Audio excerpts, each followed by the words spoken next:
Beberapa waktu kemudian, terjadilah bencana kelaparan di negeri itu seperti yang pernah terjadi pada zaman Abraham. Karena itu, Ishak pergi ke Gerar, yaitu wilayah kekuasaan Abimelek, raja orang Filistin. Lalu Tuhan menampakkan diri kepadanya serta berfirman, "Janganlah pergi ke Mesir, diamlah di negeri yang akan kukatakan kepadamu. Tinggallah di negeri ini sebagai orang asing, maka aku akan menyertai engkau dan memberkati engkau, sebab kepadamulah dan kepada keturunanmu akan kuberikan seluruh negeri ini, dan aku akan menepati sumpah yang telah kuikrarkan kepada Abraham, ayahmu. Kepadamu akan aku berikan keturunan yang sangat banyak.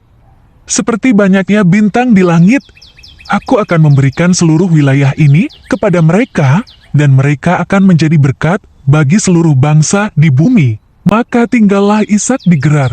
Adapun Ribka sangat cantik. Karena itu, ketika para laki-laki di Gerar bertanya tentang Ribka, Ishak selalu menjawab, "Dia adikku," sebab Ishak takut untuk menjawab, "Itu istriku," karena dia berpikir, bisa saja ada yang membunuh aku demi mendapatkan Ribka. Sesudah Ishak tinggal beberapa lama di sana, suatu hari Abimelek melihat-lihat dari jendela istananya, dan dia terkejut melihat Ishak dan Ribka sedang bermesraan sebagai suami istri.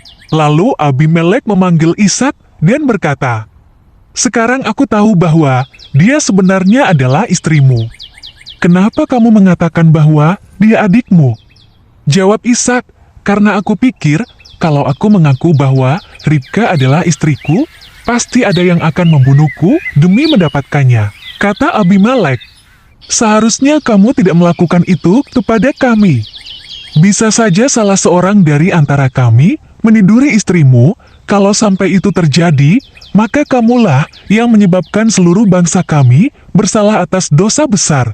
Kemudian Abimelek memberi peringatan kepada rakyatnya, "Siapa saja yang mengganggu orang ini ataupun istrinya akan dihukum mati." Maka menaburlah Ishak di tanah itu, dan dalam tahun itu juga ia mendapat hasil 100 kali lipat, sebab ia diberkati Tuhan. Dan orang itu menjadi kaya, bahkan kian lama kian kaya, sehingga ia menjadi sangat kaya. Ia mempunyai kumpulan kambing domba dan lembu sapi, serta banyak anak buah, sehingga orang Filistin itu cemburu kepadanya. Segala sumur yang digali dalam zaman Abraham, ayahnya, oleh hamba-hamba ayahnya itu, telah ditutup oleh orang Filistin dan ditimbun dengan tanah. Lalu kata Abimelek kepada Ishak, "Pergilah dari tengah-tengah kami, sebab engkau telah menjadi jauh lebih berkuasa daripada kami." Jadi pergilah Ishak dari situ, dan berkemahlah ia di lembah Gerar, dan ia menetap di situ.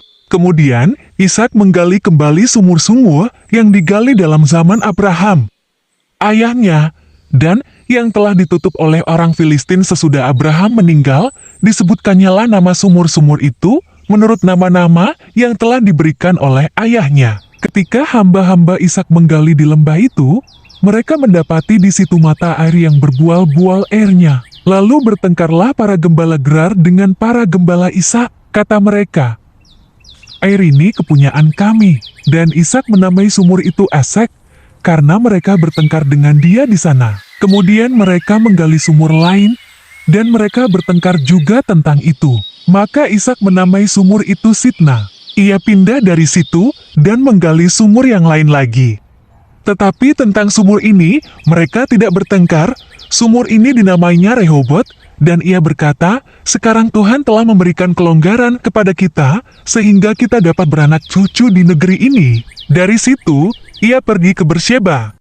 Lalu pada malam itu, Tuhan menampakkan diri kepadanya, serta berfirman, "Akulah Allah ayahmu Abraham, janganlah takut, sebab aku menyertai engkau, aku akan memberkati engkau, dan membuat banyak keturunanmu, karena Abraham, hambaku itu." Sesudah itu, Ishak mendirikan mezbah di situ, dan memanggil nama Tuhan. Ia memasang kemahnya di situ, lalu hamba-hambanya menggali sumur di situ.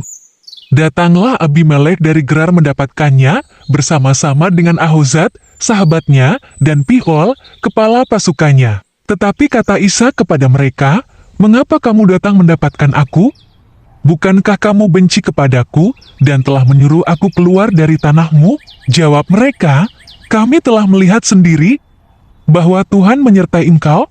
Sebab itu kami berkata, baiklah kita mengadakan sumpah setia antara kami dan engkau, dan baiklah kami mengikat perjanjian dengan engkau, bahwa engkau tidak akan berbuat jahat kepada kami. Seperti kami tidak mengganggu engkau, dan seperti kami semata-mata berbuat baik kepadamu, dan membiarkan engkau pergi dengan damai, bukankah engkau sekarang yang diberkati Tuhan?